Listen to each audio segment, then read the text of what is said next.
Imagine você viver num lugar em que você ou as pessoas sofrem com muita opressão e que dentro dessa opressão você tem que arrumar meios de permanecer. Poesia não é só a palavra, né? Mas uma das formas da poesia se expressar é a palavra. O poético não está só na palavra. Eu acho que isso é uma das coisas que nos encanta quando a gente descobre que a força poética não é alguma coisa que pertence necessariamente ao poema. A força poética é alguma coisa que pertence à vida. E na fala de muitos de vocês está essa coisa difícil, é difícil de falar. Porque quando a gente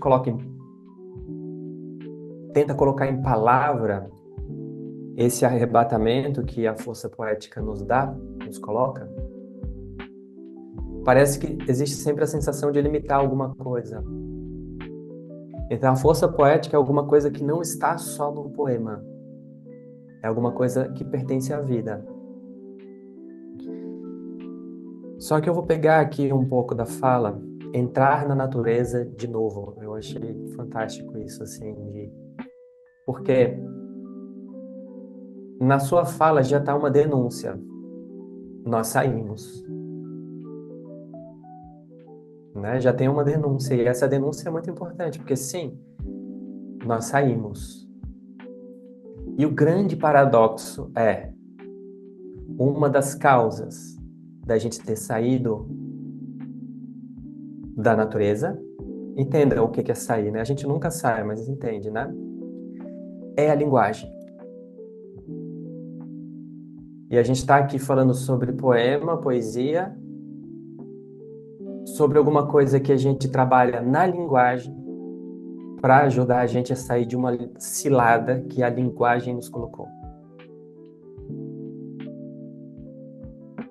Entende a brincadeira? Porque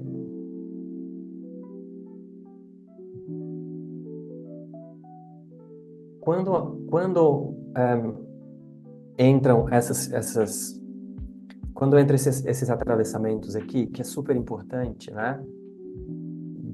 Dessa questão das queimadas, do fogo, de desconfortos, a gente está falando de uma linguagem também.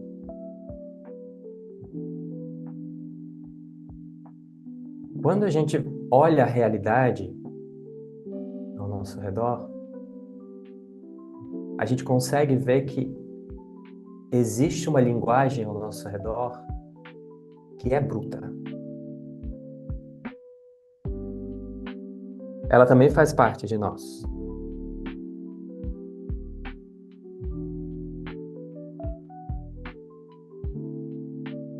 Essa linguagem a gente poderia tentar falar um pouco sobre a história dela, né? Ir para a história um pouquinho para tentar entender essa linguagem. Mas eu sou muito fascinado assim quando a gente fala dentro da poesia, dentro da literatura, eu sou muito fascinado pelo movimento romântico, o que chama de romantismo, né? Tem várias ideias em torno disso, né? Mas o fascínio que eu tenho por esse movimento é porque dentro da literatura ocidental, as primeiras denúncias em relação a essa linguagem que, que vinha com traços desse sair da natureza, desse perder alguma coisa, ou se perder do sensível, foram essas pessoas que começaram a fazer as primeiras denúncias disso. dentro do movimento romântico. E uma das coisas que elas falavam era assim: olha, galera, a gente está falando de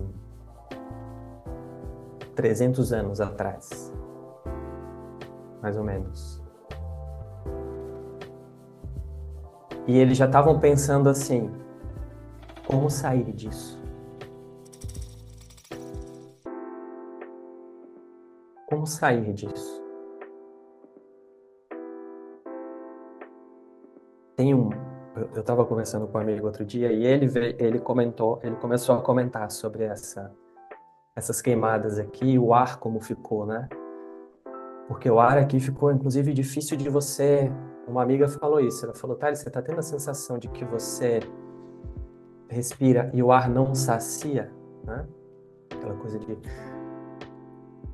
E esse amigo veio com essa ideia, assim, falando.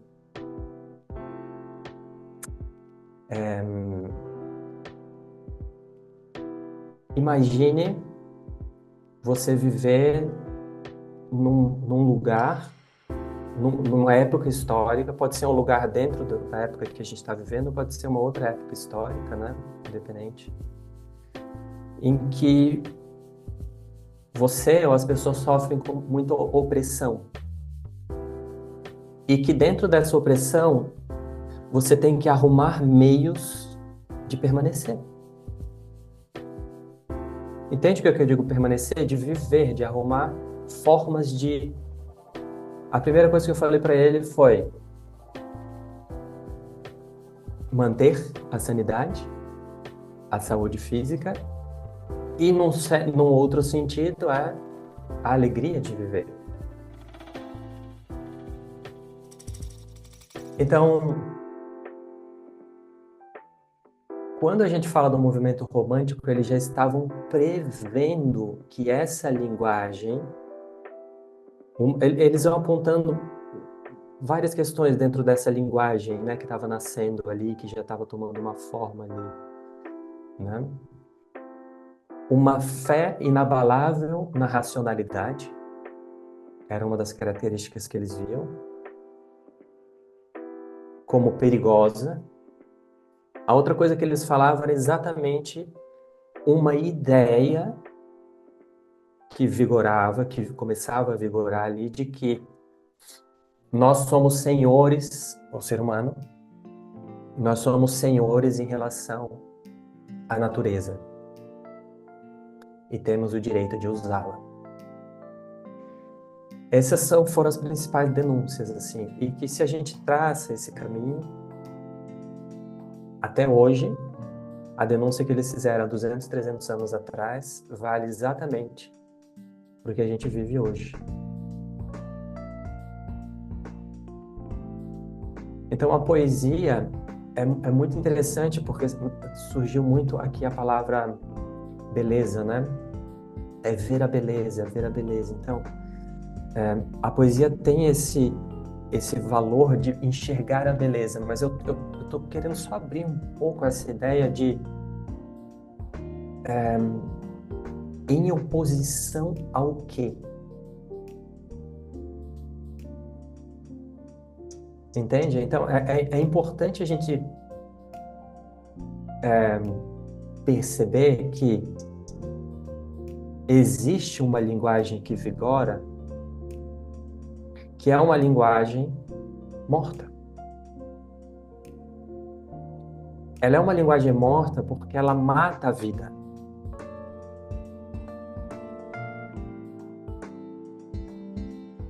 E isso eu acho que é muito importante a gente perceber isso. Por que ela mata a vida? Porque é uma linguagem de reprodução. Não é uma linguagem criativa.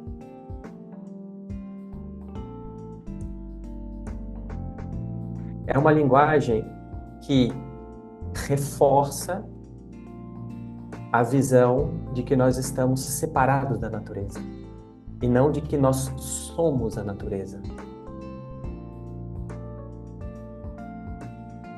E aí é por isso que muitas vezes, dentro da própria poesia, quando eu falo poesia de poema mesmo, a gente parece que precisa voltar para aquela poesia, que é isso que eu falo à luz do yoga, né? Voltar para aquela poesia que nos lembra que nós não estamos separados. Só que nisso, eu queria pegar uma palavra aqui, que é, às vezes, dá vontade de se alienar, mas não tem volta. Com a poesia, não tem volta. Por que que não tem volta?